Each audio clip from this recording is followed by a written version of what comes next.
Hi guys, welcome to the first ever video brought to you by The Boss's Empire. I'd like to introduce myself. I am Natalie Thomas. I am the creator and founder of The Boss's Empire.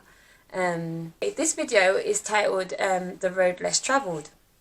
I was listening to a Lisa Nichols motivational video on YouTube, and she mentioned the road less travelled, and I was like, like I can relate to that, and I'll explain why I can relate to it.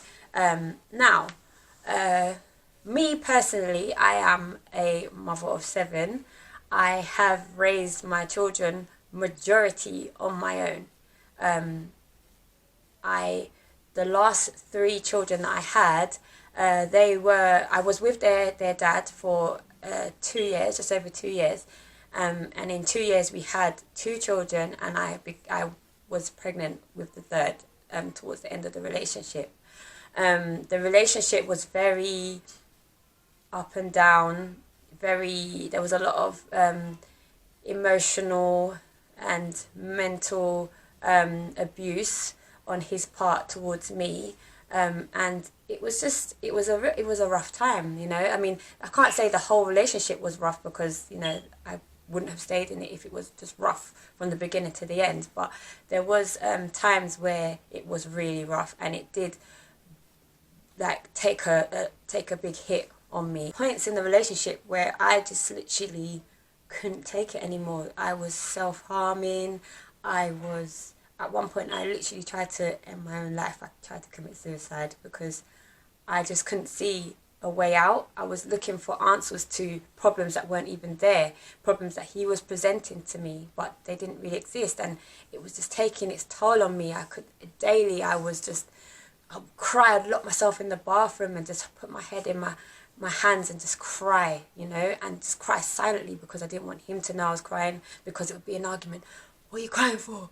And I didn't want my children to hear me cry either, because obviously I'm supposed to be that strong superwoman, you know, that that they saw me as, and so I didn't want them to hear me cry, so I just locked myself in there and just cry, wipe my eyes, splash my face with water, and then get on with my day.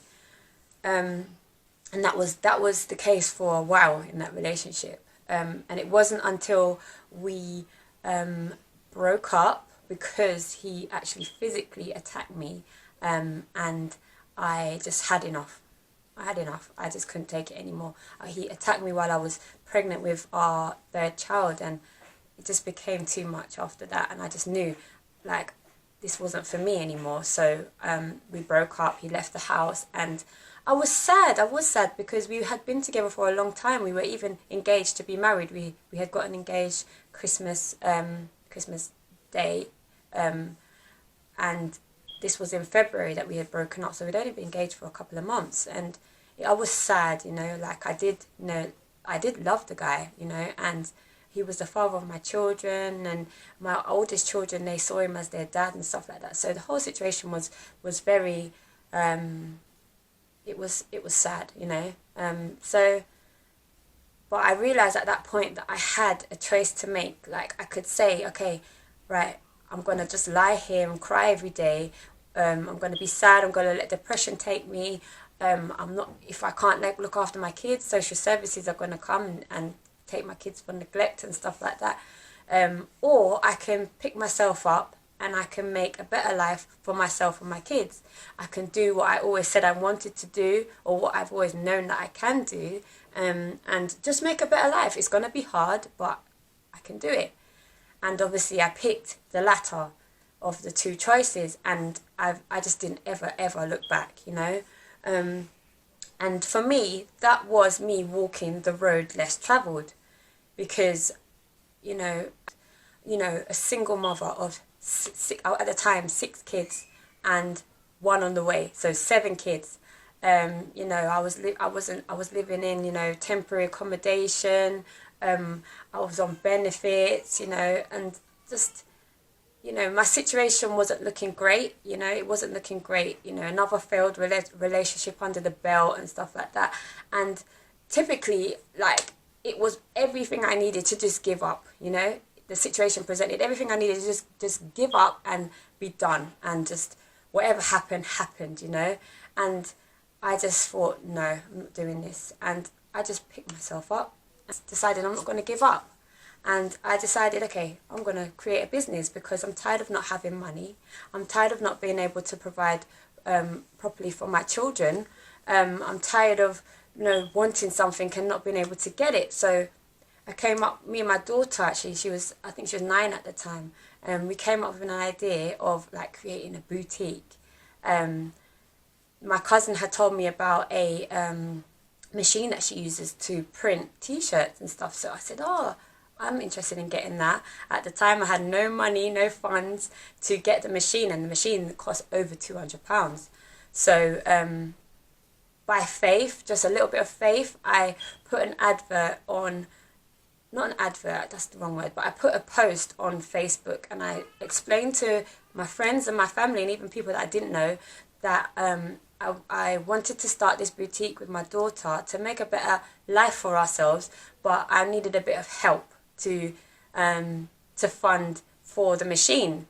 And to be honest, the response that I got from that post was just overwhelming, absolutely overwhelming. I had friends, family, strangers who just flew in and said, right, boom, what do we need to do? Where can we send the money to? And, you know, by not even 48 hours, we had raised not only the money that we needed for the machine, but we raised over £400. So we had the money for the machine, stock, like everything. I was blown away, and by the kindness and the generosity of people, just people in general. And from that, we were able to start our own boutique, which we named the Amora Paris Boutique. And we just began to work on it, and it began to grow. And I began to see profit coming in. And I was like, yo, like, this might actually be something, you know. And we continued with it. And to this day, the boutique is still making money. We're still producing t-shirts, we're still producing hoodies, mugs. We have organizations who come in and order from us, you know, they might want their logo printed on a mug and stuff like that. So, and that's me with 7 children, single, you know, just the typical stereotype of a single mother, you know, living in South London at the time, you know. And you know, that for me, that was inspiration. And I thought, you know what, I'm not going to stop here. And that became even bigger when I started to do YouTube videos, and I started to tell my story of what happened to me with the domestic violence in the relationship and being a single mum, and you know, just what I went through as a young girl, you know, with self-harming and stuff like that, you know. And it just literally was a catalyst for me to do what I'm doing now, which is the motivational speaking and life coaching. And as I said, tying it into the road less travelled, like, I don't know anybody else like me. And I say that not in a big-headed way, but I don't know anybody else like myself. I don't know anybody who has 7 children other than my best friend. He has 7 children, but obviously he's married. He's in a steady relationship. He has been for a long time, you know. But a single mother of 7 children, you know, who is also running businesses, and I recently started homeschooling my children as well.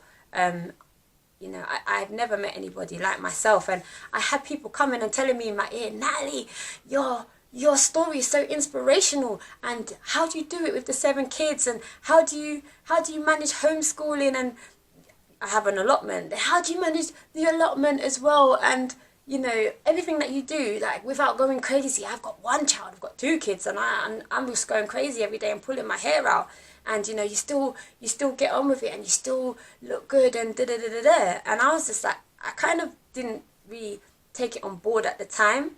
I kind of it kind of went over my head, to be honest, but as time went on, I realized, okay, when I talk, people listen, you know, and it's not because, you know, I'm scolding them or whatever, but it's because I have a story, and I managed to make the best of my situation, and people aspire to that because everybody has a story and everybody has situations that's happened to them and that they want to overcome and they want to push through and they want to make the best of.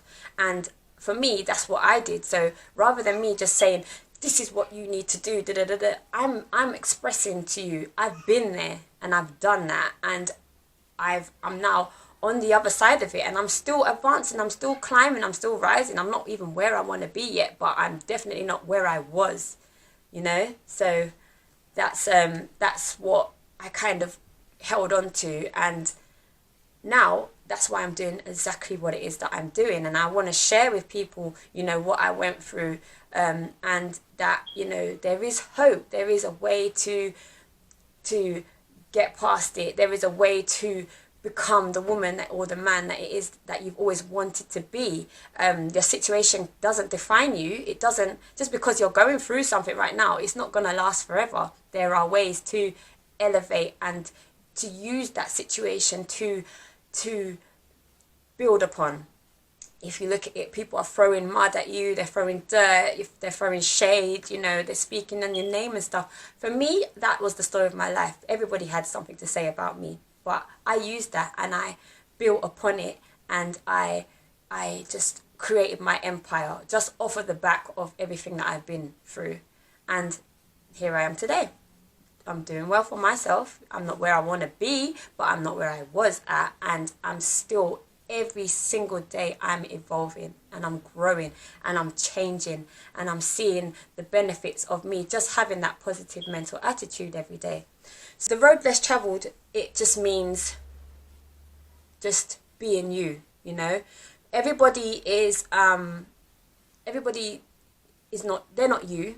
They have their own story, they have their own road, they have their own path to travel. So for me, the road less traveled was a completely different road from that I saw my other friends or, you know, other peers at school going down. I, you know, went down the single mother road, not necessarily intentionally, but that's the road I found myself on. And for me to make the best of that situation and to be able to thrive on that situation, I had to do things that I didn't want to do. I had to say things I didn't want to say. I had to, you know, like, admit things that I didn't want to admit to myself or to anybody else. But for me to grow and elevate, I had to understand what went wrong with me. What did I walk into? What did I not see? What red flags did I ignore? And by doing that, I was able to continue to walk down the road less traveled, but find my way through it. Yeah, so in order for me to achieve the things that I wanted to achieve, I had to walk the road less traveled because there was nobody in my situation anyway. I couldn't necessarily base my achievements or what I wanted to be on anybody else because I'd never seen it before. And so basically I was just walking my own road, and I couldn't go down the road everybody else was going because what worked for them didn't work for me. So yeah, that was basically how I'd started on the road less traveled for myself. The road less traveled also means hearing and respecting people's opinion of you, you know, but not necessarily taking it on board. Just telling them, okay, thank you, I respect your opinion, but doing what it was that you initially were going to do anyway. And I'm not saying to you don't take people's advice, because as I said in the beginning of the video, I did take people's advice, you know, on certain subjects and stuff like that. But sometimes it's your own intuition, it's your own gut feeling that you need to listen to and that you need to acknowledge. If I listened to people's opinions on me, I would not be sitting here right now talking to you guys about what I'm talking about. People said to me, you know, stuff like, you know, what are you ever going to amount to with the amount of kids that you have? In your situation, how are you ever going to come out of it? and there was times that I did actually let those voices into my head, and some of them voices came from like some of the closest people to me. And for me, at one point, I just said to myself, do you know what? I respect what they say, but that's not my story. And I cut them off. Simple as that. I cut them off, because if you're not feeding any positivity into my life, then what are you doing here? You know, you're just giving me bad energy and just, you know, counteracting anything that I'm trying to achieve for myself. So I just cut them off. I've had people tell me, people who are close to me tell me, oh, you know, you've got 7 kids, who's ever going to love you? I was like, wow, okay, all right, fine. Cut them off. And for me, I continue to just believe, you know, I've always believed that, you know, there's somebody for everybody. And if I had let their opinions put me off, then I'll probably be some miserable old woman. Like, even though I'm not old, but I'll be miserable, you know, like, and have a negative attitude on love and marriage and stuff like that. And for me, I believe in love still. I believe in marriage. I believe that I will one day be married, you know. So yeah, but for me, as I said, that is, again, walking the road less travelled, because, you know, I've never seen anybody do what I do. I've never seen a woman who's got 7 kids, you know, and in my situation or whatever, find herself in that situation, you know, finding love, getting married, having a house with a mortgage and a car that I want to drive, and being able to take my kids on holiday and stuff like that. I've never seen that, but I aspire to it. I'm on my way. I'm not quite there yet, but I'm on my way. So that's me walking my road less travelled. Walking the road less travelled for me as well means that, you know, everybody wants to be Superwoman, or they want to be like Michelle Obama, or you know, they want to be some kind of, like, I'm talking from a woman's perspective, they want to be some kind of Oprah Winfrey, some well-known person or whatever. But for me, I only started to excel when I realized that they already exist. There's already a Michelle Obama and a Wonder Woman or Superwoman or whatever. They already exist, you know. I'm not trying to be them. I'm trying to be me, and I'm happy with being me, because I'm unique and I have a purpose. I was born for a purpose. It's all about me now discovering what my purpose is and applying it, and just bringing it to its fullest potential, you know. Not everybody can be Superwoman. Not everybody can be Wonder Woman. And why would you want to be? Why would you want to be a replica or a copy, you know? And for you to be who you are meant to be, you have to walk the road less travelled, because everybody's trying to be Superwoman, and everybody's trying to be, you know, Wonder Woman, and just be this significant icon that, you know, we've seen for so long. But on walking the road less travelled, you will become your own super you. Simple as that. Your own super you. And, you know, it's a hard journey. It's a hard task to find yourself, you know, sometimes you just got to rediscover yourself, you know, because, you know, you've always had your super you within you, but maybe life has dulled it down, or you've just forgotten who you were, which happened to me a lot, you know. And you've just got to walk that road. And you know what, if you walk it well, if you walk it right, before you know it, you're not even going to be walking on the road less travelled. You will literally just fly through it, you know. You'll fly over it. And that's the way I want to live my life. I'm just trying to find my super me, you know. I'm not trying to be anybody else. Because I've you know, it took a long time for me to get here, but for me to realise that I am enough, I'm enough. I, Natalie Thomas, am enough to do whatever it is that I want to do. I'm enough to make somebody happy. I'm enough to be a great mother to my children. I'm enough to open this company. I'm enough to, you know, inspire millions of people around the world with my story. I'm enough. And that's just the way God created me. And, you know, because God created me this way, he doesn't make mistakes. So it's for me to find inside of me that potential and unlock it and unleash it, and you know, just cater to it, and just, you know, manifest it in the physical. And that is exactly what I'm doing here. So I would just encourage each and every one of you to find the road less traveled. You don't have to be everybody else. You are not everybody else. You are unique. You are an individual. You are you. You're perfectly, fearfully and wonderfully made. There is no mistakes about you, and you literally have exactly what it takes to do whatever it is that you want to do in your life. And I'm not even just saying that. I couldn't sit here today if I didn't believe it myself. As a mother of a single mother of 7, I couldn't sit here and confess that to you with such conviction if I didn't believe it about myself.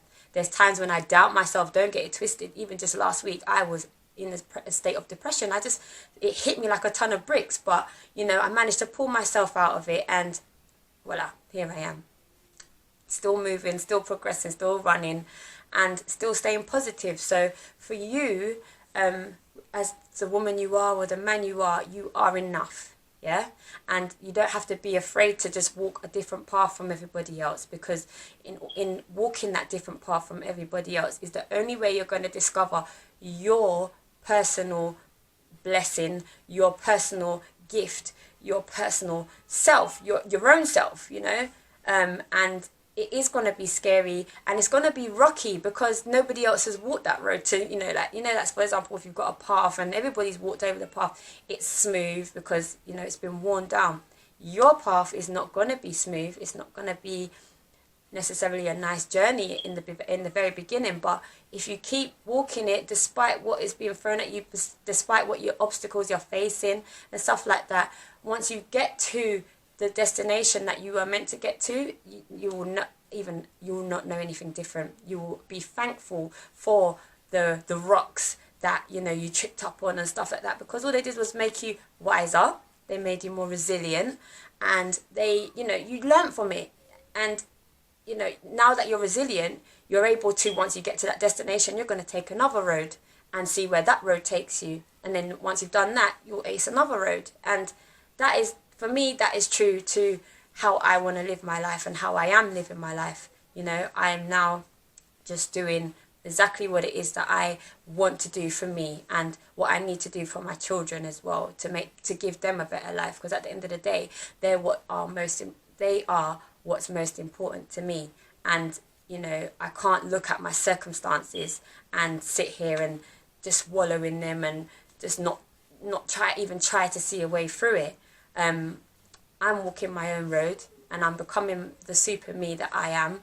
I'm happy on my road less travelled. There's times where it gets hard. Yes, there is. I'm not going to sit here and deny that it doesn't get hard, but I'm grateful for my road. I'm grateful for it, and I'm grateful that God has given me everything that I need to travel this road. And I'm encouraging you and imploring you to find your own road and to just keep walking it. No matter what happens, no matter what you face, even if you fall down, it's fine. Everybody falls down. The trick to it is don't stay there. Don't live in that mistake, or in that, you know, that trip up, that slip up. Don't live there. Slip over, bust your knee, whatever, but get up again and keep it moving. Just keep it moving, no matter what, no matter how much it hurts, no matter how you can't see past the end of your nose. Keep moving. The moment that you sit down and become stagnant and, you know, unmotivated, it begins to take set, and that's when you're in problems. You can still get yourself out of it, but it would be a lot harder than if you just kept it moving. You know, find people who, you know, not necessarily are going to be walking down the road with you, but while you're walking, you can call them and say, look, I'm struggling, or look, I need help, or could you give me some tips on like what you think I should do, you know? And obviously they might not be able to help you 100% because they're not walking your road, but they could probably drop a seed in you that's gonna inspire you to keep it moving. So yeah, basically that's that. I'm not gonna drag out the video too much longer, but I will be back with more videos like this to hopefully help inspire and encourage you to keep moving. God bless you guys. You all take care, stay blessed, and just never forget, like, it's okay to walk alone at times. It's okay to be yourself. It's okay to find your own super you, and you know, just live in that truth, you know. So guys, take care. Bye.